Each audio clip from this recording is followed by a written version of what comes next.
बाबा बागेश्वर धाम सरकार के नाम से चर्चित धीरेन्द्र शास्त्री से शादी के ऐलान को लेकर एमबीबीएस की पढ़ाई कर रही छात्रा शिवरंजनी तिवारी इन दिनों सुर्खियों में है। शिवरंजनी ने धीरेन्द्र शास्त्री के लिए गंगोत्री धाम से बाबा बागेश्वर धाम तक की कलश यात्रा का संकल्प लिया है। तमाम साधु संतों से आशीर्वाद लेकर वे अपने माथे पर कलश लेकर बागेश्वर धाम के लिए निकल चुकी है।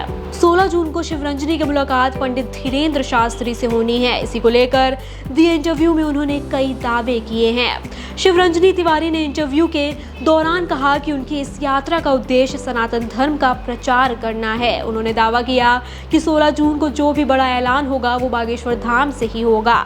शिवरंजनी ने कहा, बालाजी की कृपा से अगर मेरी धीरेन्द्र शास्त्री जी से मुलाकात हुई तो मैं वहीं से लोगों को लाइव अपडेट दूंगी। उन्होंने कहा कि जो भी उन्होंने बालाजी महाराज से कहा वो धीरेन्द्र शास्त्री जी को पता चल चुका है और उनसे उन्हीं विषय में बात होगी।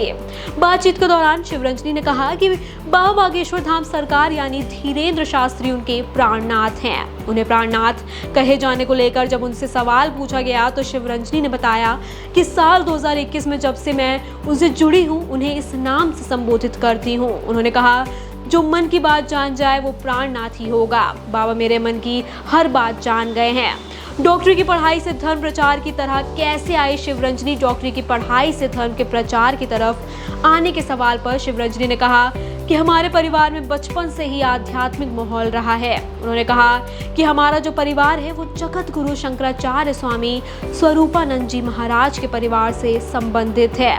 मेरे पिताजी पूज्य गुरुदेव जी के भतीजे लगते हैं। हमारे घर में आध्यात्मिक माहौल रहा है और इसी कारण से मेरे अंदर ये प्रेरणा आई है। उन्होंने कहा कि 16 जून को बागेश्वर धाम से बड़ा ऐलान होगा। बता दें कि बागेश्वर धाम के प्रमुख पंडित धीरेन्द्र शास्त्री इन दिनों उत्तराखंड में हैं और उन्होंने वहां भगवान बद्री विशाल के दर्शन किए और श्रीमद् भागवत कथा में हिस्सा लिया।